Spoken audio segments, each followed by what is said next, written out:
ពួកមនុស្សលោកអើយសូមអ្នកឈប់ចោលសម្រាមក្នុងសមុទ្ររបស់ពួកយើងទៀតទៅដើម្បីឲ្យពួកយើងរស់នៅបានសុខផងការចោលសម្រាមផ្សេងក្នុងសមុទ្រអាចបង្កគ្រោះថ្នាក់ដល់មនុស្សនិងសត្វទូទៅទៀតផងសូមជូនរឿងធីតាក្តាមបាត់ទៅណាយប់មួយនៅក្នុងសមុទ្រ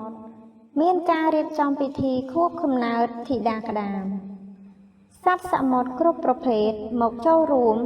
ដោយមានកាន់វត្ថុអនុស្សាវរីយ៍មកជាមួយផងធីតាបង្កងធីតាមឹករាជបុត្រក្តាមថ្មនិងរាជបុត្រីបបែលកំពុងនិយាយគ្នាជាក្រុមញ៉ាំផ្លែឈើដោយសប្បាយរីករាយដោយទន្ទឹងរង់ចាំធីតាក្តាមយូរពេកធីតាមឹកក៏ងាកទឹកសាប់សួរធីតាបង្កងអេធីតាបង្កងហេតុអីមិនទាន់ឃើញធីតាក្តាមចេញមកទទួលភ្ញៀវអីចឹងពួកយើងរង់ចាំយូរហើយណាធីតាបង្កងឆ្លើយតបដោយគិតគ្នាក៏មិនដឹងដែរ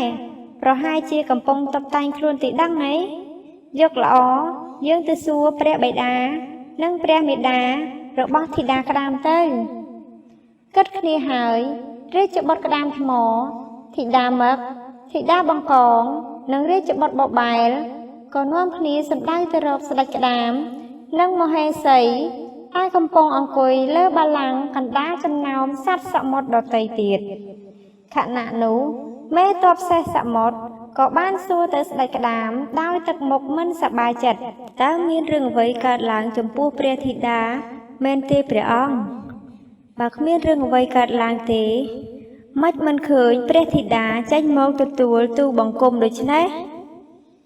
សត្វដទៃទៀតរួមនឹងធីតាបង្កងធីតាមឹករាជបុត្របបែលនិងរាជបុត្រក្តាមថ្មក៏នាំគ្នាស្រែកសួរតើមានរឿងអ្វីកើតឡើងចំពោះព្រះធីតាក្តាមមែនទេព្រះអង្គមហេសីព្រះអង្គក្តាមមានអារម្មណ៍តានតឹងយ៉ាងខ្លាំងហើយងាកទៅសាប់សួរព្រះស្វាមីដោយលួចដៀងភ្នែកសម្លឹងទៅភ្ញៀវគ្មានអ្វីអាចលាក់បាំងបានទេព្រះអង្គខ្ញុំម្ចាស់គិតថាគួរតែប្រាប់ពួកគេតាមត្រង់ទៅក្រែងពួកគេអាចជួយបានស្ដេចក្តាមងក់ក្បាលតបទៅមហេសីយើងក៏យល់អញ្ចឹងដែរឆ្លើយតបជាមួយនឹងមហេសីរួចហើយ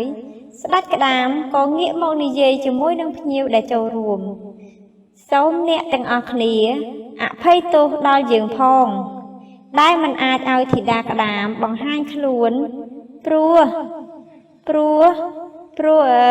ភ្លាមនោះធីតាបង្កងក៏សួរទៅស្ដេចក្តាមដោយទឹកមុខងឿងឆ្ងល់យ៉ាងខ្លាំងតើធីតាមានរឿងអីទៅព្រះអង្គ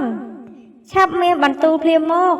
ពួកខ្ញុំម្ចាស់កំពុងអន្ទះសារណាស់ស្របពេលដែលភ្ញៀវកំពុងជ្រួលច្របល់ធីតាក្តាមក៏ត្រូវបានអ្នកបម្រើសែងចេញមកទាំងខ្លួនជាប់ចំណងថង់ផ្លាស្ទិក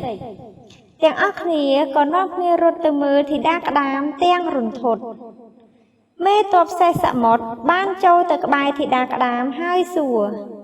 អោព្រះនាងដ៏ស្រស់ស្អាតរបស់ខ្ញុំអើយម្ដេចក៏អាភ័ព្វអីបែបនេះធីតាក្តាម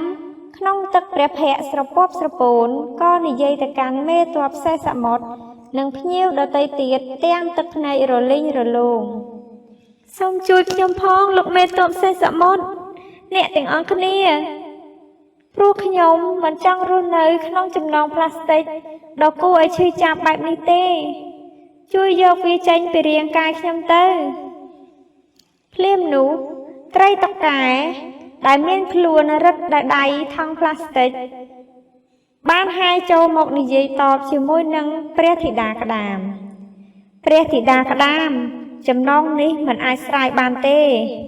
មើលតែទូបង្គំទៅច្រើនឆ្នាំមកនេះវារឹតខ្លួនទូបង្គំស្ទើរដាច់ជាពីរទៅហើយពេលនោះសេះសមុទ្រជាច្រើនដែលជាប់ខ្លួនជាមួយនឹងកំប៉ុងទឹកក្រូចកែវជ័រចានក្រដាសនិងដៃស្បង់ផ្លាស្ទិកបានប្រជៀតគ្នាហែទៅតតេះតតាស់ចេញមកស្ដេចក្តាមនិងមហេសីមានការភ្ញាក់ផ្អើលយ៉ាងខ្លាំងនៅពេលដែលឃើញរាជរបស់ព្រះអង្គជាច្រើន រស់នៅជាមួយនឹងចំណងរុំខ្លួនទាំងនេះស្ដេចក្តាមក៏មានបន្ទូលអោទេវតាអើយហេតុអ្វីក៏សត្វសមុទ្រពួកខ្ញុំរស់ក្នុងចំណងដ៏កាចសាហាវទាំងនេះសត្វសមុទ្រដែលរងគ្រោះទាំងនោះទូលទៅស្ដេចក្តាមជម្រាបព្រះអង្គនេះដោយសារតែពពួកមនុស្សដែលមកលេងសមុទ្របានចោលសម្រាងទាំងនេះចូលក្នុងសមុទ្ររបស់ពួកយើងណាព្រះអង្គព្រះមហេសីមានចិត្តអាណិតបុត្រីជាខ្លាំងហើយក៏ស្រវាអោបទាំងទឹកភ្នែកពពួកសត្វសមុទ្រទាំងអស់នាំគ្នាយំហើយនិយាយពពួកមនុស្សលោកអើយសូមអ្នកឈប់ចោលសម្រាមក្នុងសមុទ្ររបស់ពួកយើងទៀតទៅដើម្បីឲ្យពួកយើងរស់នៅបានសុខផងការចោលសម្រាមផ្សេងក្នុងសមុទ្រអាចបង្កគ្រោះថ្នាក់ដល់មនុស្សនិងសត្វទូទៅទៀតផង